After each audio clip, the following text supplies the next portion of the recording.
बेटियां जो भगवान का रूप मानी जाती हैं, लेकिन सोचिए अगर उसी बेटी की जिंदगी में सबसे बड़ा डर उसका घर बन जाए, तो क्या बचेगा भरोसा का कोई कोना। उत्तर प्रदेश के संभल जिले से एक ऐसी खबर आई जिसने इंसानियत को शर्मसार कर दिया। ये कहानी नहीं, हकीकत है उस मासूम की जिसने ना सिर्फ बचपन खो दिया बल्कि रिश्तों पर से भरोसा भी।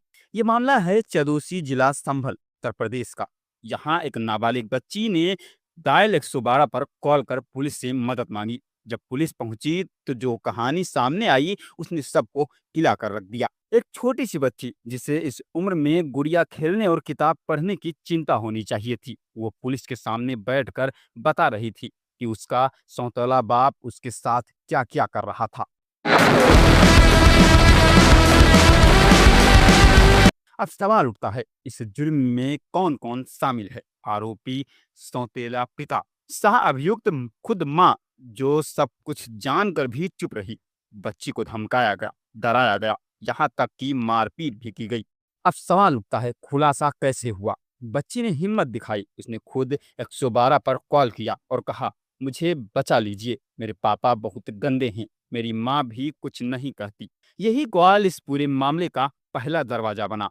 इतना सब कुछ होने के बाद पीड़ित ने जो बताया वो सबको हिलाकर रख देने वाला था। उसने कहा, सौतेला पिता महीनों से उसका शोषण कर रहा था। माँ को सब कुछ पता था, लेकिन वो उसे चुप रहने को कह रही थी। एक दिन जब बच्ची ने विरोध किया तो दोनों माँ बाप ने उसे मारा और कहा, अगर किसी को बताया तो जेल से छूटते ही मार डालूंगा। वहीं पुलिस का कहना है आरोपी को गिरफ्तार कर लिया गया है। पीड़ित की मेडिकल जांच हो रही है, केस दर्ज कर लिया गया है। आईपीसी की धारा 376 और पॉक्सो एक्ट के तहत मामला दर्ज हुआ है। पुलिस ने साफ कहा है, कड़ी से कड़ी सजा दिलाई जाएगी। अब सवाल उठते हैं, क्या माँ की खामोशी भी एक जुर्म नहीं थी। क्या कोई औरत इतना डर सकती है कि अपनी ही बेटी की आवाज दबा दे। कब तक ऐसे हैवानों को समाज में बाप कहकर बख्शा जाएगा। क्या कानून में सीधे फांसी की सजा नहीं होनी चाहिए ऐसे लोगों के लिए। अब इस पर समाज से सवाल, सोचिए जरा, क्या हमारी बेटियां अब घर में भी सुरक्षित नहीं हैं। क्या अब बाप और माँ जैसे शब्दों के मायने बदलने लगे हैं। क्या हम चुप रहकर ऐसे अपराधों को और बढ़ावा नहीं दे रहे।